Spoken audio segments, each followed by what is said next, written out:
Ki-woo Kim, Choi Woo-shik, is a young man living in poverty in the slums of a nameless South Korean city with his family. Father Ki-taek Kim, Song Kang-ho, mother Chung-suk Kim, Jang Hye-jin, and sister Ki-jung, Park So-dam. The family lives in a garden unit where they struggle finding a Wi-Fi signal to sneak into in order to get access to the internet to watch TV, get fumigated on, and have to watch men urinating in the alley outside their home. They make ends meet by doing menial tasks such as folding pizza boxes, and even then, get criticized by the pizza employees for messing up the boxes. Ki-woo's wealthy friend Min-hyuk pays the family a visit, giving them a gift, a rock that is supposed to bring those who have it wealth and prosperity. He then tells Ki-woo that he has been tutoring the teenage daughter of a very wealthy family. He is leaving to study abroad but is in love with the daughter, and knows that any of the other university boys would steal her away. He wants Ki-woo to be her tutor, knowing he will watch over her so that Min-hyuk can propose it to her once she graduates high school. Ki-woo knows he isn't qualified since he isn't in college, but Min-hyuk promises to vouch for him, and so he agrees and has Ki-jung forge credentials for him to take to his interview.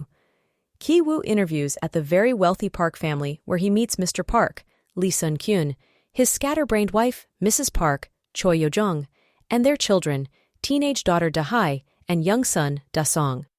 Ki-woo realizes he needs to flirt with Da-hae to get the job, and he does. Mrs. Park pays him an exorbitant amount of money and mentions they need an art tutor for Da-song. Da-song had a traumatic incident where he saw a ghost in the house and had a seizure and has been needing help with his art. Ki-woo introduces them to Ki-jung, who forges documents for herself and goes by Jessica, and she too begins making money hand over fist. When the Park's limo driver takes her home, Ki-jung leaves her underwear in the car in order to get him fired. She then suggests her uncle as the new driver, who is really Ki-taek. The last position is that of the housekeeper, Moon-kwang, Lee Jung-yoon. She has worked for the home since before the Park family lived there. She worked for the previous owner, an eccentric architect. In order to get her fired, the Kims exploit her allergy to peaches, causing her to have allergic reactions. They then convince Mrs. Park that she is seriously, contagiously ill and cannot be around their son. She leaves, devastated, and Mrs. Kim is given the job, fooling the Park family into hiring the entire Kim family. The Kim family enjoys their massive increase of income, and when the Park family decides to leave to go camping for Daesung's birthday weekend, they take the opportunity to stay in the huge Park house for the weekend.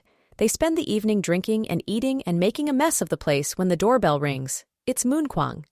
She claims she was fired so quickly, she left without being able to get something and just wants it back. Mrs. Kim reluctantly lets her in, and Moon-kwang runs into the basement and begins screaming, opening a secret passage behind some shelves. She goes to her husband, Gyun-se, Park Mi-young-hoon, who has secretly been living in the bunker ever since the previous owner moved out in order to hide from loan sharks. She gives him food while Mrs. Kim looks on in horror. She tells Moon-kwang she needs to leave, and as Moon-kwang begs her to let them stay, the rest of the Kim family, who had been eavesdropping, falls off the stairs and into view, and they call each other dad, etc., which Moon-kwang films on her phone, realizing the con the family has pulled. She threatens to send it to the Park family, and uses that so she and her husband can force the Kim family to do their bidding. The Kim family manages to get the upper hand on them, getting them into the secret bunker, but the Park family calls. They've canceled their camping trip due to rain and will be home in 8 minutes. The Kims scramble, trying to clean up as much mess as they can, keeping the other two in the basement. They manage to do a good enough job that the rest of the family is able to hide, while Mrs. Kim gives the Parks their dinner. When Moon-kwang breaks out and runs upstairs, Mrs. Kim shoves her back down the stairs, where she hits her head and is severely wounded. Moon-kwang and Gun-se are locked in the bunker. Mr. and Mrs. Park end up sleeping in the living room in order to keep an eye on Da-song, who is camping out in the backyard, forcing the Kims to stay under the table, frozen all night, even as the Parks complain about Mr. Kim's smell, and then later have sex. Eventually, in the dead of night, they are able to sneak out. They return home to find their apartment completely flooded with rain and sewage. Ki-woo takes the rock, and the family sleeps in a shelter. The next day, Mrs. Park decides to throw an impromptu party for Daesung. The Kim family, in their roles as help, are invited and have to pretend that they don't know that there are 2 people locked in a bunker under the house. Ki-woo takes the rock down into the bunker, where Moon-kwang has died and is ambushed by Gyun-sai, who bludgeons him in the head with the rock. He then enters the party, where he stabs Ki-jung in the chest. The party explodes into horror, and Da-song has a seizure. Gyun-sai was the ghost he had seen in the house prior. Mr. Park screams at his driver, Mr. Kim, who is trying to stop Ki-jung's bleeding, for the car keys to take his son to the hospital, and he throws them to him. They land under Gyun-sai, who is fighting with Mrs. Kim. She manages to kill him by stabbing him with a meat skewer. Mr. Park gets the keys, but expresses disgust at Gyun-sai's smell. This triggers Mr. Kim, who snaps and stabs Mr. Park, killing him.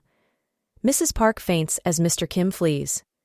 Ki-woo wakes up in the hospital, where he had been in a coma for weeks. He finds out that Ki-jung has died, and he and Mrs. Kim are sentenced to probation. There has been no sign of Mr. Kim, even though the police have been searching for him for Mr. Park's murder far and wide.